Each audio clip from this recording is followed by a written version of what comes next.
Hello everyone, have you heard about the Geary, Stein and Stevens Show? An amazing podcast with sports stars, entertainment celebrities, and other great guests. Somebody, one host who has no legs, one host who lives in Duluth, Minnesota, and another host in Minnesota who can never be found.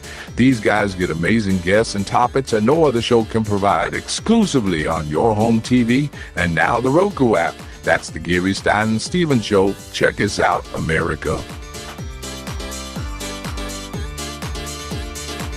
Hi again, everybody.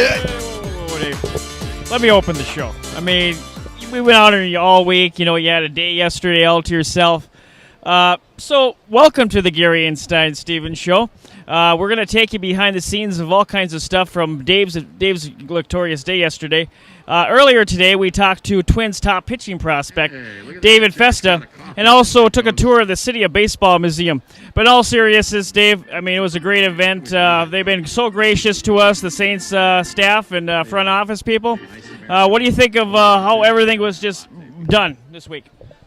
Well, my head isn't too big. I don't have my Saints hat on because it wouldn't fit anymore. But no, it was a great night. It was great to have Troy here. We even had Will around, and it was just very humbling to throw out the pitch and talk to the fans and meet people and stuff. But instead of me talking about it, let me show you what an amazing night it was to experience. Now, I knew it was going to be a special day when Troy and I walked into the Saints press box, and the first thing that we saw was a photo of when I played for the Saints back in 1996. After we checked in, Troy, Will, and I headed to the field to shoot a little pregame show for one of the few times that all three of us are together, and I had my new St. Paul Saints jersey thanks to GM Derek Scherer. After that, it was off to the Saints Baseball Museum for a meet and greet with the fans and a great opportunity to share my story on a one-on-one basis and meet some really wonderful people. I also met one of the newest members of the team, Ozempig, which of course continues the tradition of a pig bringing out balls in between innings. However, when I tried to get her to pose for a picture, she was less than thrilled. All right, we're good. We're good. Get it? All right, we're good. We're good. Get it? We got it. You got it? After I survived my Minnesota Wild experience, it was time to be honored on the field. The team put together a great video tribute of my time with the Saints. Then it was time for the first pitch. Now the ground was wet from tons of rain and it slipped out of my hand, but still it somehow made it to the plate.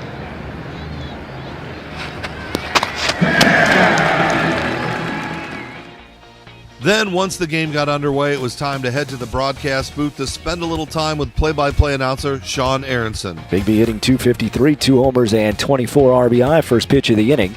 And that one over for a strike with a slider on one. It is my pleasure to welcome former St. Paul Saint Dave Stevens to the broadcast booth. And you are forever a Saint, as they said when they introduced you. But welcome to the broadcast booth. Welcome up here. How are you? It's awesome to be up here. It's just it's a surreal night, and I just wish my family and kids could have been here to see, to be a part of this amazing event. I appreciate the Saints and Sean and you and everybody that brought me in to be here. It was like old times for a while, only at a different field. This one cracked towards right, well hit. Bigby goes back, turns around. It is gone! And the comeback win for St. Paul capped an amazing day. So yeah, Troy, it was a great night, and but we got a great show ahead coming up in the next break. Who are we talking to? Twins' top pitching prospect, David Festa. That's right, and Troy's going to give you a behind-the-scenes look at what that baseball, it's called what? The City of Baseball Museum. A lot of old stuff about old Saints, current Saints, Darryl Strawberry, all the famous people, but Troy's going to take you behind the scenes. But first, we got to pay some bills because it costs a lot to fly out here, right, Troy? It does. Well, he's in Duluth. He drove down. So we'll throw to break. We'll be back with more. Stay tuned on the Geary, Stein and Stevens Show.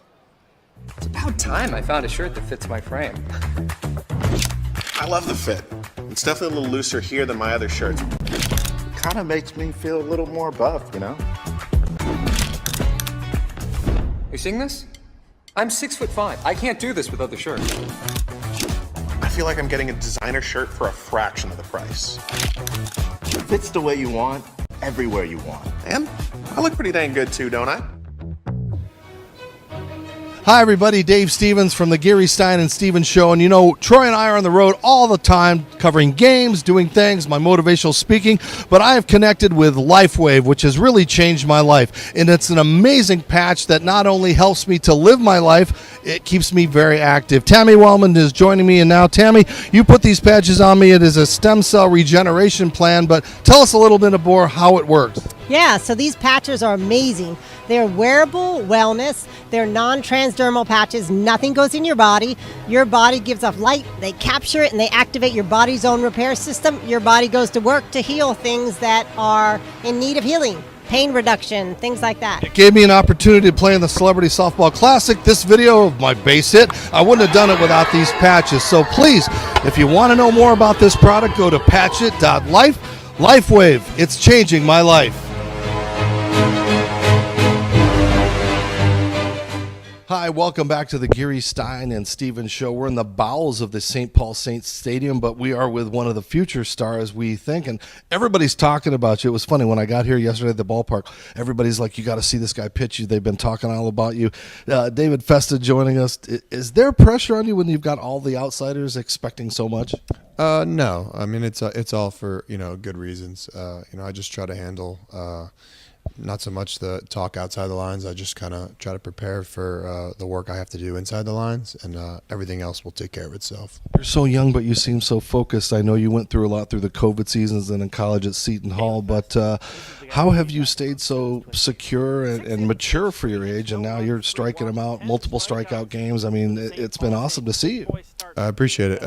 Yeah, I mean, just the coaching and the people around me have put me in a really good spot. Ever since I was drafted by the Twins, the work and the help they've given me, credit to them, all that they've done, and I'm just trying to take it a day at a time. And I've always wondered when they say, oh, you're drafted in the 13th round, but you're the number 5 prospect, they throw these numbers around. I mean, does it ever bounce in your brain that, look, I'm more than a number 5. I want to go out there and be the best pitcher they've ever had? Yeah, I mean, I don't pay too much attention to those prospect rankings, but when I go out there, my job is to get guys out. So, however that may be, that's my main focus of the day. And just preparation. I think it's important to be prepared for any sort of situation. But once the outing ends, I'm already looking forward to the next week. So stuff like that is really how I kind of go about my business. And David, we've got the All-Star game coming up. A couple years ago, you had that chance to be in the Futures game. What was that experience like? I mean, there's so many different young faces out there, the expectations, but to be in that big league stadium and doing all those things around the All-Star break. Yeah, it was great. To be around such a good group of players and to represent an organization like the Twins, it was special to throw in a major league stadium with my family there. It was a really neat experience and something I'm very thankful for. And you're so tall. I mean, was basketball ever a thought when you were young? Yeah, believe it or not, I was pretty short going into high school, so I didn't hit a big growth spurt till late in high school. So kind of my basketball days were kind of before high school, although I like to play, not so much now because I can get hurt or something like that, but basketball has always been a fun sport for me. I just hit my growth spurt really late in high school, so it's kind of just been all baseball since. You're literally like 7 or 8 miles away from the show, and you've got guys that are bouncing up and down and stuff. Do you talk to them? Do you pick their minds about what to expect or what they're looking for or what that, all these things that, because again, the pressure, you say there's none, but someday you might be up there, hopefully soon. So I wonder what, do you try to get advice? Yeah, I mean, you try not to bother some of those guys, but you try to get a feel for it. I think, this spring training, being around those guys was really the time to learn and kind of really take things in, to be around the big league team and to see how those guys go about their business. They're some of the best in the world, and they're great role models, and to learn from them is something really special. Final question: have you ever built yourself or used yourself in MLB The Show? Yeah, I did. Very, very briefly. They do this thing where you can kind of get your own card. So I just tried it out a little bit, but I haven't been playing much during the season. But it's always cool to, see yourself in a video game. I feel like that's something, you dream about as a kid. So something cool. But I haven't gotten to do it much during the season. All right. Well, we hope we see this big guy up in the bigs league soon. David, thank you so much, and best of luck in the future. All right. One of the cool things about CHA's Field is the City of Baseball Museum. Let's go inside and take a look.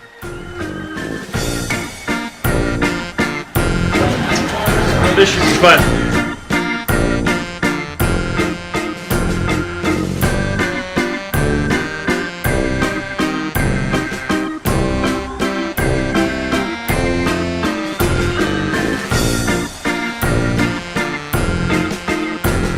The history of baseball in St. Paul goes back to the 1800s, just like this guy and his handlebar mustache.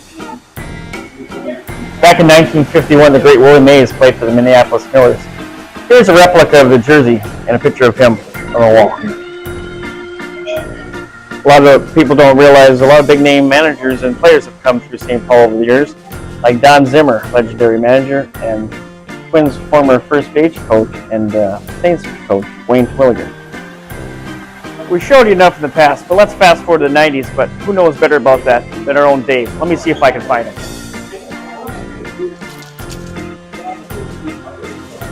Yeah, Troy, I was around here in 1993 for the inception of what we know now as the St. Paul Saints. It all started with Leon Bolt Durham.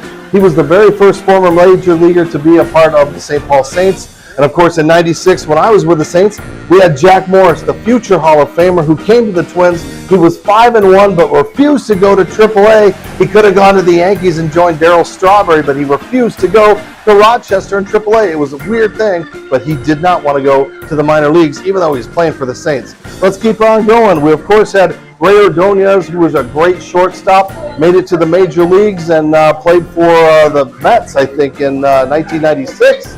And, of course, the king of all Saints, that would be Darryl Strawberry, the guy that I had the opportunity to get to know and play with. Straw, of course, hit 18 home runs in his short time with the Saints, but that got him a call-up and a $3,000 buyout of this check to the Yankees to get him to be in the Yankee Stadium uniform. One of the coolest stories that people don't realize of baseball history was the legendary Isla Borders, the very first women to pitch in the minor leagues. And in fact, Isla was one of our guests back a couple of years ago. Great story, all the stuff that she had to put in and put up with because of the discrimination, and she couldn't come out and all those things. It was a great episode. Go look at it. And of course, we finish up here with Kevin Millar, who got his start with the St. Paul Saints, then ended up going to Boston to play for the world champion Boston Red Sox, and then came back in 2017. He had one at-bat as a DH. What did he do? He hit a home run in his last at-bat as a St. Paul Saint. So that's a little bit of the history that Troy showed you the old. I brought you in with the new. But of course, it's a great field, and everybody outside wants to see history being made of the players that are playing now on the Saints that'll get called up to the major leagues. That was really cool museum right inside the ballpark. So, if, like I said, Minnesota people, if you're down in St. Paul, you got to check it out. We did see some of you in there. Well, maybe part of you, right, Dave? But we had the mural. That never got over here from Midway. Talk about that. No, they tore down the mural that they had on the old Midway Stadium, and you can check out this picture here. They painted a picture of me and Kirby Puckett and all the guys that have been a part of that, but still great to be a part of this museum, and as you pointed out the other day in the press box, my photo's there. So again, enough about me. We've got so much more coming up on the rest of the show.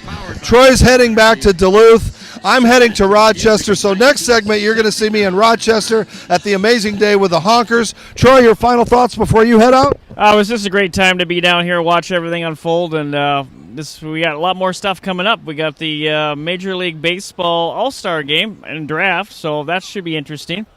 So stick tuned. We got a lot of stuff to offer the next couple of months here. All right, don't go away. Me and Rochester coming up right after this break. Looking for shirts as a thicker guy can be difficult, but Fresh Clean Threads has you covered. They're designed with a little extra room in the stomach area, but still a nice clean fit on the arms and chest. They're also so comfortable that my girl loves to steal them to sleep in sometimes. They're easily the best fitting shirts I've ever worn. I get compliments every time I throw one on. People even ask if I've been hitting the gym more. Fresh Clean Threads fit like a designer shirt, but for a fraction of the cost. You've got to check them out. Hi, everybody. Dave Stevens for the Geary, Stein and Stevens Show at the Miami Marlins ballpark. And you know what? We get great stars, celebrities, and entertainers on our show, but there's all kinds of great programming and content on Your Home TV.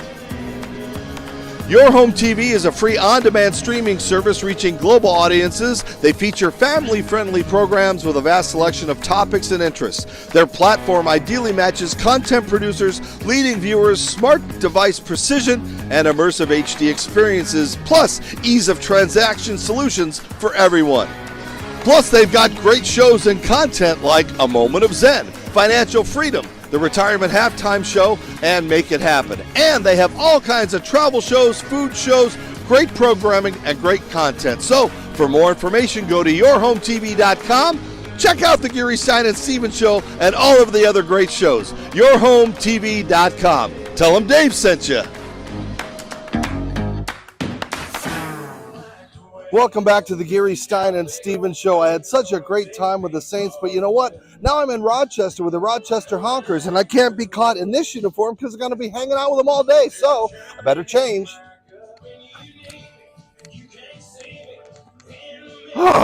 That's much better. It's going to be a heck of a day, so let's get to the workout. And, of course, I get to coach first base today. Player manager, which meant I had to jump into the batting cage prior to the game to prove I still had it at age 58.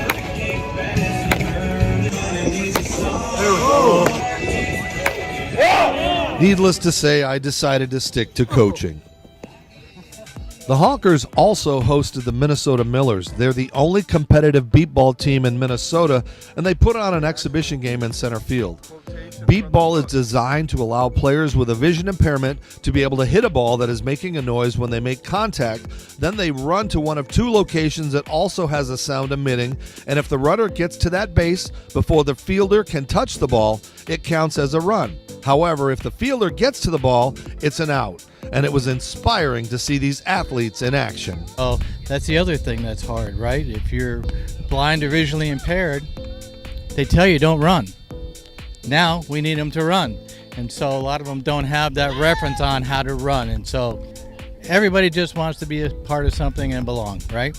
And so that's what it's all about. And we always say we learn more off the field than on the field, and that's true.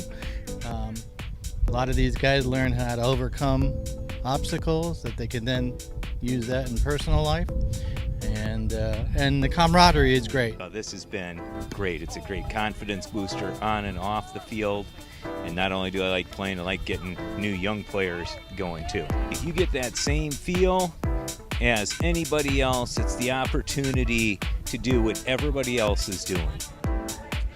Once I put the bat away, it was time for the pregame festivities. Once again, I found myself on the mound throwing yet another first pitch, but this time, however, despite the torn rotator cuff, I got this one over the plate. Then the Honkers allowed me to address the sellout crowd to talk a little bit about my life, what I've overcome, and my message that everybody in life deserves a chance to try and live a normal life. I kind of consider myself Forrest Gump because I've lived a magical life. But I want to leave you with this: is a guy without legs can achieve the things that I've done.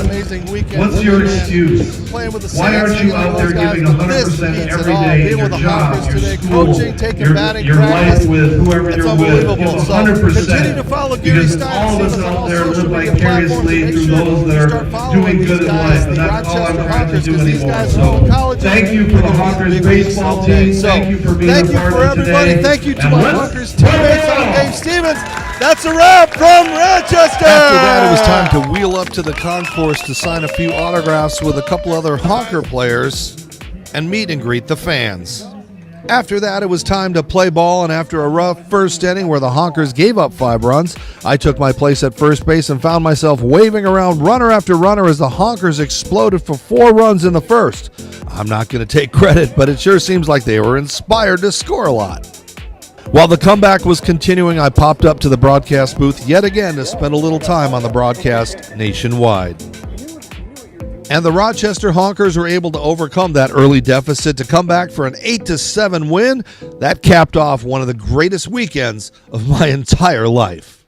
So that wraps up an amazing weekend for me, man. playing with the Saints, hanging out with those guys, but this beats it all. Being with the Honkers today, coaching, taking batting practice, it's unbelievable. So continue to follow Geary, Stein and Stevens on all social media platforms, and make sure you start following these guys, the Rochester Honkers, because these guys are all in colleges. And they're going to be in the big leagues someday. So thank you for everybody. Thank you to my Honkers teammates. I'm Dave Stevens. That's a wrap from Rochester.